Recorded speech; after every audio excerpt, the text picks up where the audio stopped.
not the plane, sir. It's the pilot. The question is, do they have the car? We have the driver.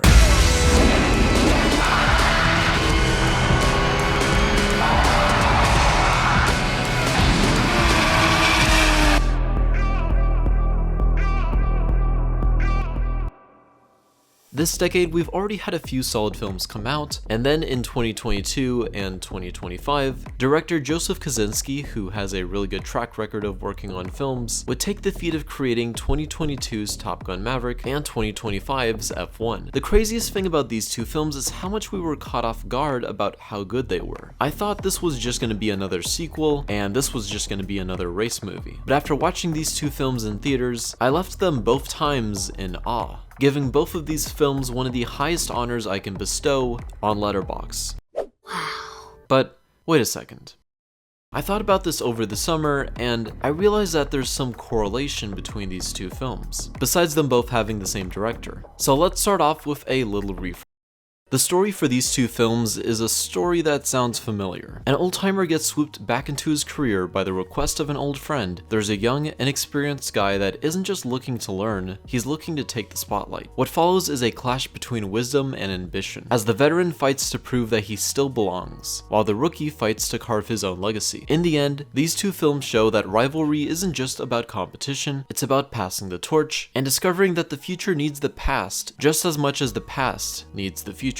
Normally, movies like this have a clear formula. At the end of the film, the veteran passes the torch to the next generation and then fades into the background, while the rookie takes center stage. But Maverick and F1 refuse to play it safe. In the final sequence for these two films, Maverick didn't just sit in mission control, he was in the sky with Rooster. And Pierce didn't get handed a win. When Sonny was flying, he didn't all of a sudden hit the brakes at the last second so Pierce could cross the finish line. He won. And the film hinted at this early on. I climbed a mountain to get here, bro. Back home, we call that a participation trophy. In weaker hands, these films probably would have written the veteran out of action, or maybe he's just on the sidelines. But instead, they chose something bolder, to show that legacy isn't just about disappearing, it's about working alongside the next generation. Now, in more depth, these two films aren't just old guy versus new guy. F1 is about recognition versus reputation, while Maverick is about redemption versus forgiveness. In both of these films, the heroes return to their arena to confront their past. But their biggest obstacle isn't the sky or the track, it's relationships. When Maverick was young, he was considered one of the best pilots in the Navy. But as time went on, he was ancient. He's filled with guilt about Goose, who he lost. And now when confronted with training his son Rooster, he fears that he'll lose him too, so he prevents him from entering the Naval Academy. But now that Maverick has returned, he's faced with learning to trust Rooster. Rooster at first seems to almost blame Maverick equally for his father's death as much as he does. But Rooster's interpretation to being blocked from the academy is that Maverick doesn't believe in him, and as an audience, we get why Maverick did what he did, and that wasn't his intention, but in a sense, I think Rooster still does have a point. It's not the plane, sir.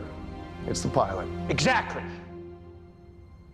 Because Pete Mitchell believes that Rooster is gonna die in the Navy, in a sense, he doesn't believe in him.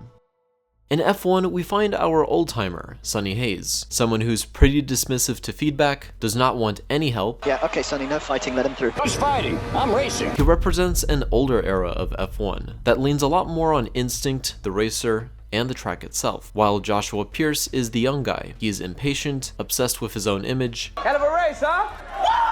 And he represents a more modern era of F1 that leans a lot more into the technology, and yeah, still the racer, but not as an individual, more as a persona through social media. Throughout the film, we see him always obsessed with checking his social media, his self-image, and his social life. Joshua Pierce sees racing as his career, personal validation, his identity, while Sonny Hayes sees racing as his purpose and passion.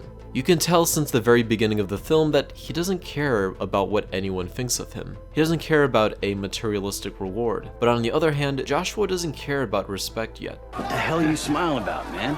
Did you win something? There's 20 other drivers still out on that track. and you're in here posing for that nonsense? Do you think any of them respect us? Validation for him conquers legacy, but legacy can also be your weakness. Joshua is hunger without wisdom, and Sonny is wisdom with arrogance. So I noticed that the veterans in these two films saw their rookie as their past, in one sense or another, and instead of accepting them or trusting them, they gave them the cold shoulder, and didn't believe in them, whether it was done professionally or Are you even listening to me? Not really. not. But by the end of these two films, we see these two characters finally trust the rookie. One thing I'll really miss about these two films is seeing them in theaters. Like, seeing some of these clips for the first time on a small screen just isn't the same, but oh well. I can't wait to see what Joseph Kosinski does next. I'm leaving that sneeze in. I want to see how many comments say bless you.